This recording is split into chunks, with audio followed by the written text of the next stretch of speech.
Hello बच्चों, तो कैसे हैं आप लोग। उम्मीद करता हूँ आप बढ़िया होंगे, मस्त होंगे और अच्छे से पढ़ाई में व्यस्त होंगे। तो आज इस वीडियो के अंदर हम बात करेंगे थर्मोडायनेमिक्स के इंपॉर्टेंट क्वेश्चन के बारे में।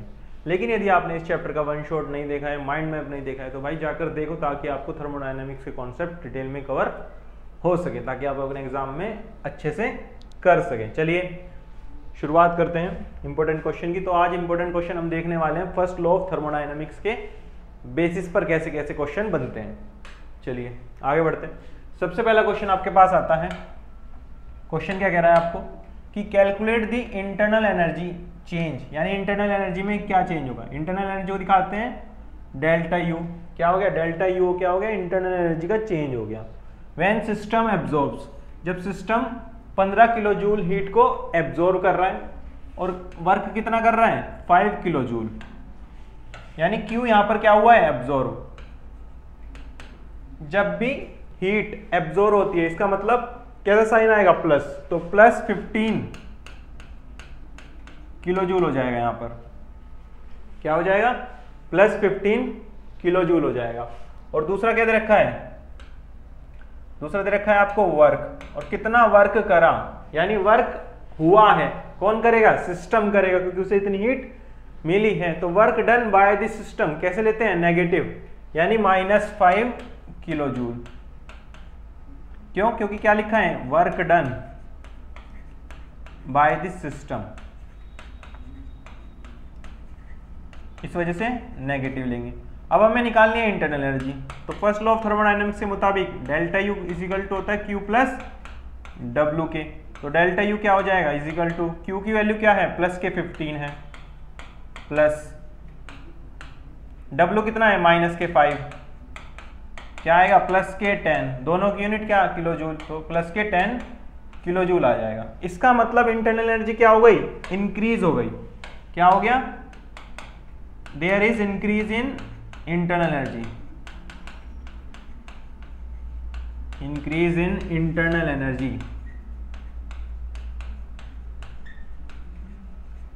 बाय 10 किलो जूल, यानी 10 किलो जूल से जो इंटरनल एनर्जी थी सिस्टम की वो इंक्रीज हो जाएगी यदि वो 15 किलो जूल हीट एब्जॉर्ब करता है और 5 किलो जूल वर्क करता है।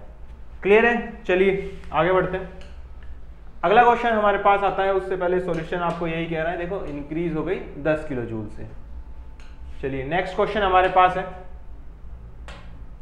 Calculate the internal energy change. यहां पर भी डेल्टा यू आपको फाइंड करना है। आगे क्या कहता है when 5 kilo joule of work is done on the system, यानी सिस्टम के ऊपर 5 किलो जूल वर्क किया गया and 15 kilo joule of heat is given out by the system. Given out का मतलब बाहर निकली है, यानी रिलीज्ड। गिवन आउट का मतलब क्या होगा रिलीज्ड हुई है। तो W क्या होगा, क्योंकि W क्या है work done on the system. यदि सिस्टम पर वर्क होता है तो कैसा लिया जाता है प्लस में, यानी W क्या आ गया प्लस 5 किलो जूल। और हीट हुई है रिलीज, यानी Q रिलीज हुआ है। गिवन आउट का मतलब बाहर निकलना, मतलब सिस्टम से हीट रिलीज हुई है। तो रिलीज हुई है तो कैसे लेंगे माइनस, यानी -15 किलो जूल। और हम फॉर्मूला जानते हैं क्या होता है del U is equal to Q plus W होता है। अब हमें पता चल गया formula del U is equal to Q plus W होता है, तो इसके अंदर वैल्यू पुट करेंगे। क्यू और डब्ल्यू दोनों गिवन है तो वैल्यू रखो। Del U is equal to Q कितना है माइनस के 15 है, प्लस डब्ल्यू कितना है प्लस के 5 है।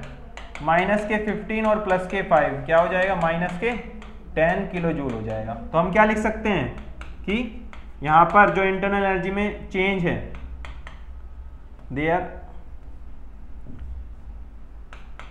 हियर इंटरनल एनर्जी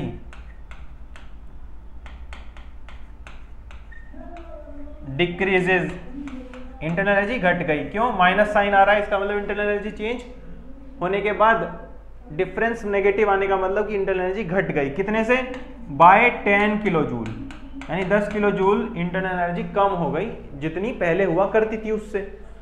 क्लियर है, इस तरीके से हम कर सकते हैं। तो आंसर आपका क्या हो गया डिक्रीज बाय 10 किलो जूल। चलिए आगे बढ़ते हैं। अगला क्वेश्चन हमारे पास है,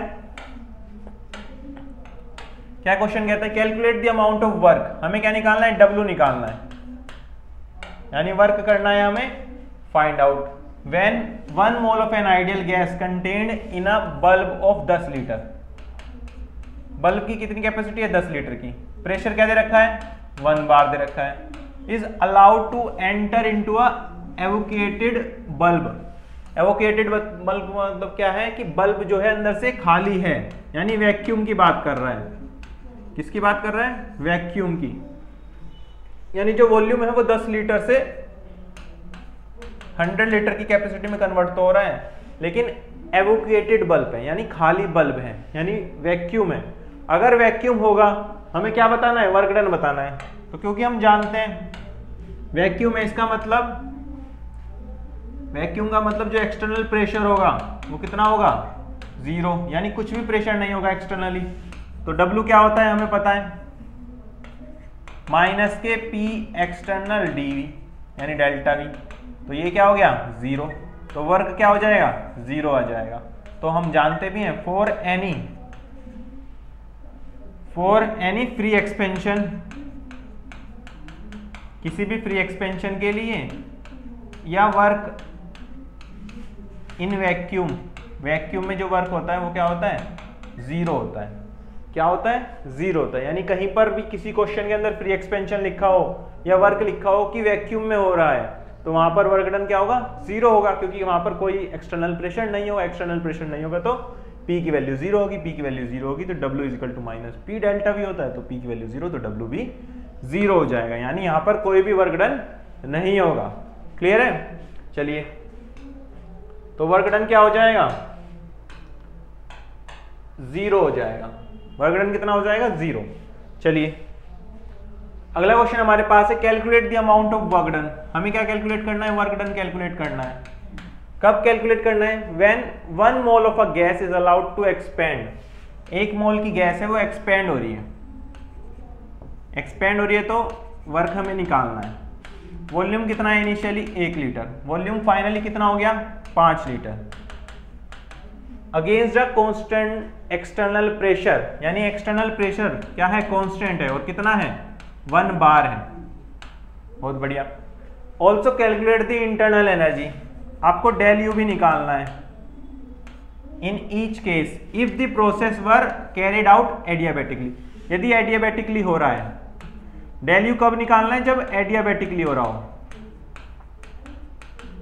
चलो, सबसे पहले हम क्या निकालते हैं? W निकालते हैं। तो W हमें निकालना है। क्वेश्चन में हमारे पास क्या गिवन है? Constant external pressure. यदि कहीं पर ऐसे लिखा हो कांस्टेंट एक्सटर्नल प्रेशर, तो इसका मतलब क्या है कि P एक्सटर्नल जो है वो फिक्स्ड है। क्या है? P एक्सटर्नल फिक्स्ड है। और यदि कहीं पर P एक्सटर्नल फिक्स्ड है या कांस्टेंट है, तो इसका मतलब वो कैसा प्रोसेस है? इरिवर्सिबल प्रोसेस है।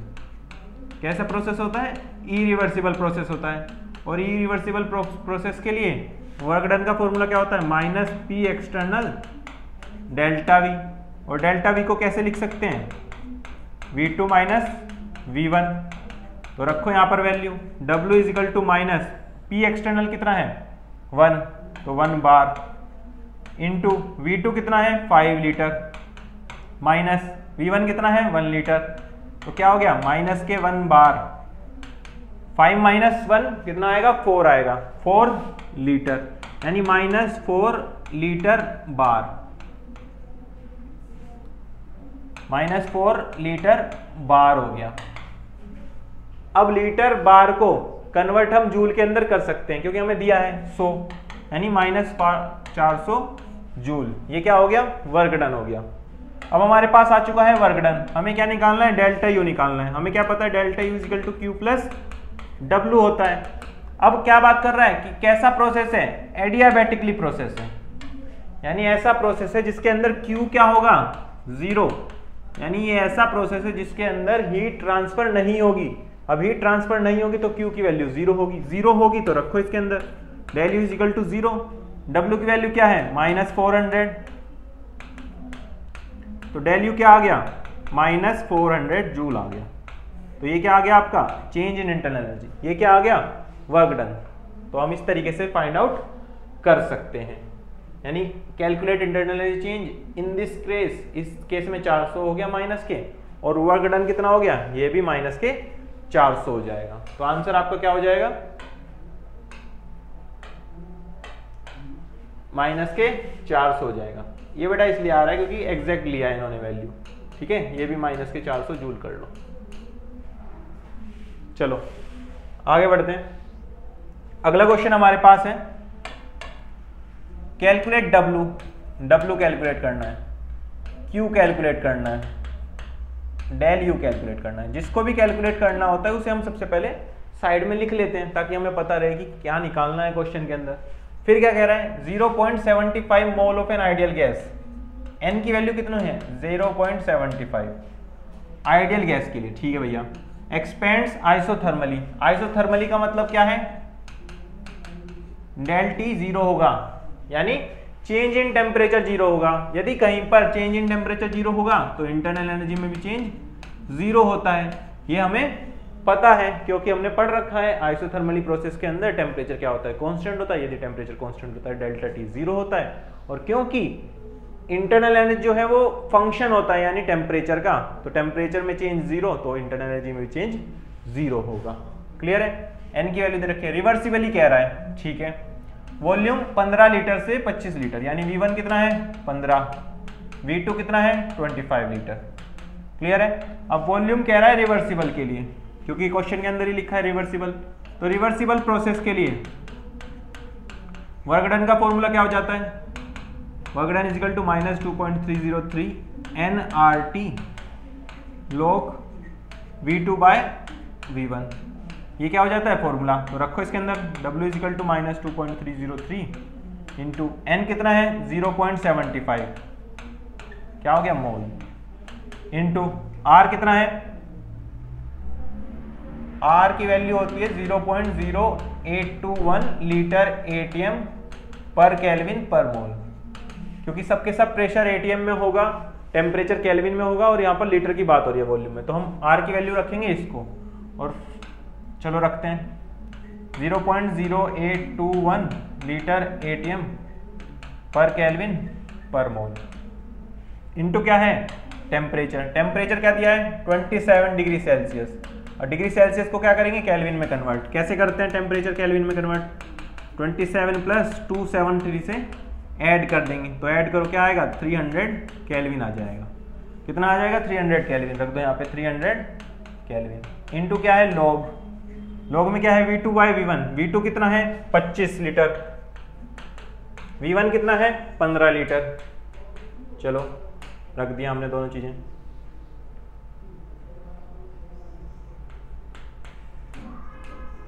अब क्या करेंगे, इसे सॉल्व करते हैं। चलो W इज इक्वल टू, पहले यूनिट को काट लेते सब, पर मोल से मोल गया, पर केल्विन से केल्विन कैंसिल हो गया, यहाँ पे लीटर ATM में आ जाएगा मतलब सारा, -2.303 into 0.75 into 0.0821 into 300 into log 25/15 litre ATM। चलो माइनस के 2.303 into 0.75 into 0.0821 into 300 into log 25/15 है, 5 जा 5 3 जा, तो क्या आ गया log 5/3। तो इसको क्या लिख सकते हैं log 5 माइनस log 3, तो इसको ओवरऑल क्या लिख देंगे log 5 माइनस log 3। इन दोनों की वैल्यू आपको पता होनी चाहिए, जनरली क्वेश्चन के अंदर दे देते हैं लेकिन यहाँ पर नहीं दिए तो हमें पता होनी चाहिए। चलिए अब इसको करते हैं मल्टीप्लाई, तो मल्टीप्लाई करेंगे तो आएगा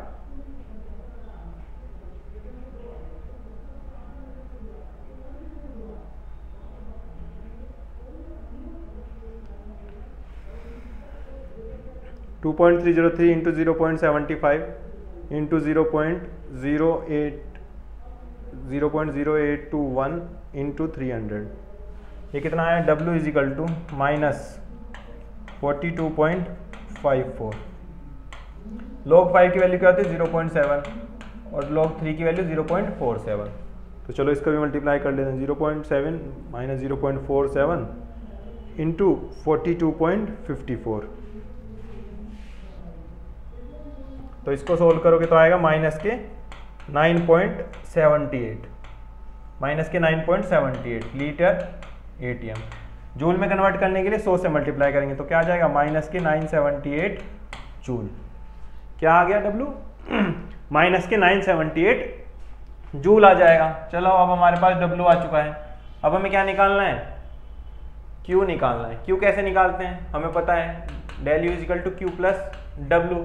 अब आइसोथर्मल है तो ये क्या होगा, 0, तो 0 is equal to Q plus W, तो Q क्या हो जाएगा, माइनस W, तो Q इजिकल टू क्या हो गया, माइनस और माइनस 978 जूल, तो Q क्या आ जाएगा, 978 जूल आ जाएगा। यानी W की वैल्यू क्या आ गई, माइनस के 978 जूल, और Q की वैल्यू क्या आ गई, प्लस के 978 जूल।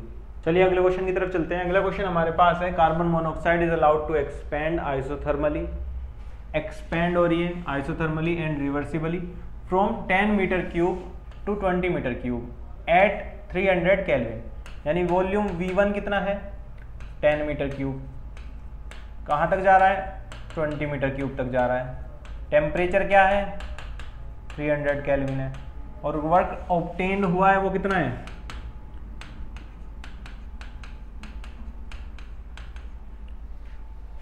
माइनस के हो जाएगा। क्यों, क्योंकि एक्सपेंशन की बात कर रहा है। एक्सपेंशन में क्या होता है, डेल V इंक्रीज होता है। यदि ऐसा होगा तो वर्क डन क्या होगा, नेगेटिव, तो वर्क डन हमने नेगेटिव ले लिया। क्यों, क्योंकि work done by this system हुआ है, तभी तो गैस एक्सपेंड हो सकती है। चलिए आगे क्या कहता है, नंबर ऑफ मोल्स हमें फाइंड करने को कह रहा है। तो अब रिवर्सिबल प्रोसेस है, तो रिवर्सिबल प्रोसेस के लिए वर्क डन का फॉर्मूला क्या होगा, W is equal to minus 2.303 nRT log V2 bye V1। चलिए W कितना है, माइनस 4.754 इंटू 10 की पावर 3, क्या आ गया जूल में, is equal to minus 2.303। Number of moles हमें निकालने हैं। R की वैल्यू क्या होती है, 8.314 जूल पर केल्विन पर मोल, इंटू टेम्परेचर कितना है, 300 केल्विन है, into log V2 bye V1। V2 की value 20 metre cube divided by 10 metre cube, क्योंकि V1 10 है। चलिए अब क्या करते हैं, जूल से जूल कैंसिल होगा, पर केल्विन से केल्विन कैंसिल, मोल से मोल यहाँ पे आने ही है तो मोल अभी कैंसिल नहीं होंगे। मीटर क्यूब से ये गया, 10 से ये गया, तो log 2 आ गया, और log 2 की वैल्यू हमें पता है क्या होती है, 0.31 होती है। चलो सब वैल्यूज को करते हैं अब पुट, तो क्या हो जाएगा, यहाँ पर माइनस से माइनस जाएगा, तो हो जाएगा 4.754 इंटू 10 की power 3 is equal to 2.303 into n into 8.314 into 300 into log 2, और log 2 की वैल्यू क्या है, 0.31, तो इसको क्या लिख सकते हैं, इंटू 0.31। अब n को रखेंगे यहाँ, बाकी सबको उधर ले जाते हैं क्योंकि n हमें करना है फाइंड, तो 4.754 इंटू 10 की power 3 divided by 2.303 into 8.314 into 300 into 0.31। अब क्या करेंगे, इसको हम सॉल्व करेंगे। चलिए सॉल्व करते हैं। 4.754 into 1000 divided by 2.303 divided by 8.314 divided by 300, और डिवाइड करा है 0.31 से, तो क्या आ रहा है, ये 2.7 मोल्स आ गया। तो 2.7 मोल्स क्या हो जाएगा, इसका आंसर हो जाएगा। चलिए 2.7 मोल्स इसका आंसर होगा। क्लियर है बेटा, तो इस तरीके से हम फाइंड आउट कर सकते हैं। चलिए आगे बढ़ते हैं। अगला क्वेश्चन हमारे पास है, 500 joule of heat was supplied to a system. कोई सिस्टम है, उसको कांस्टेंट वॉल्यूम रखते हुए इतनी हीट सप्लाई करी गई। सप्लाई करी गई तो मतलब पॉजिटिव प्लस 500 जूल हो जाएगा। कांस्टेंट वॉल्यूम है at constant V, it resulted in the increase of temperature of the system. इसकी वजह से जो सिस्टम का टेम्परेचर है वो 20 से 25 डिग्री सेल्सियस हो गया। टेम्परेचर क्या हुआ, 20 डिग्री से 25 डिग्री हो गया change. What is the change in internal energy of the system. System के लिए इंटरनल एनर्जी में चेंज निकालना है। हमें एक फॉर्मूला पता है, del U is equal to Q plus W। Constant volume पर W क्या होता है, 0। क्यों, W इज इक्वल टू होता है माइनस P डेल्टा V, और कांस्टेंट वॉल्यूम में तो चेंज इन वॉल्यूम क्या होगा, 0। तो क्या होगा, W 0 होगा। तो 0 यहाँ पर पुट करो इसकी जगह। Del U is equal to क्या हो जाएगा, Q प्लस 500 जूल, यानी चेंज इन इंटरनल एनर्जी क्या आ गया, प्लस के 500 जूल आ जाएगा। तो इस तरीके से जो है हम फर्स्ट लॉ ऑफ थर्मोडायनेमिक्स के क्वेश्चंस को कर सकते हैं। आई होप आपको अच्छे से क्लियर हो गए होंगे। चलिए मिलते हैं अगली वीडियो में, तब तक के लिए अपना ध्यान रखें और साथ ही साथ इस चैप्टर का वन शॉट माइंड मैप भी जरूर देखिए ताकि आप अपने एग्जाम में फोड़ सकें। क्लियर है बेटा, चलिए मिलते हैं अगली क्लास में, बाय बाय।